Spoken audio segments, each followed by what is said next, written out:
శుభోదయం. అందరికీ నమస్కారం. స్త్రీ శక్తి ఛానల్లో నేటి మంచి మాట.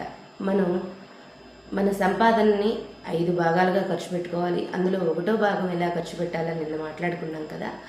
2వ భాగాన్ని మనం మన కీర్తి ప్రతిష్టల కోసం ప్రయోజనాత్మక పనులకు వెచ్చించాలి. అవి ఎలాగా అంటే దేవాలయాలు నిర్మించడం, ధర్మసత్రాలు కట్టించడం, బావులు తీపించడం, చెరువులు పూడికలు తీపించడం, ధర్మసత్రాలు కట్టించడం, అలాగే పేదవారికి విద్య, వైద్యం ఇలా ప్రయోజనాత్మక పనులను చేయడం, మనకి కుదిరినంత మేరకు ధర్మ దాన యజ్ఞాలలో చేయటంతో పాటు అలాగే ఎవరైతే వేదాధ్యయనం చేసి శాస్త్ర పండితులయ్యి వాళ్ళు శాస్త్రాలలో ఎప్పుడూ కూడా పరిశోధన చేస్తూ ఉంటారు.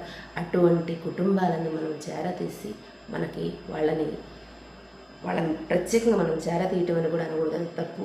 అటువంటి కుటుంబాలకు మనం పోషణ చేసుకొని మనం సేవ చేసుకోవాలి. అటువంటి వాళ్ళకి మనం సేవ చేసుకోవడం వల్ల మన జీవుడు తరించడంతో పాటు మన అటు 10 తరాలు ఇటు 10 తరాలు కూడా తరిస్తాయి. అందుకనే ఖచ్చితంగా 2వ భాగాన్ని మనకి ఈ భూమి మీద కీర్తి ప్రతిష్టలు తెచ్చేలాగా జాగ్రత్తగా వాటిని వినియోగించాలి. అందరూ బాగుండాలి, అందరూ సంతోషంగా ఉండాలి. స్వస్తి.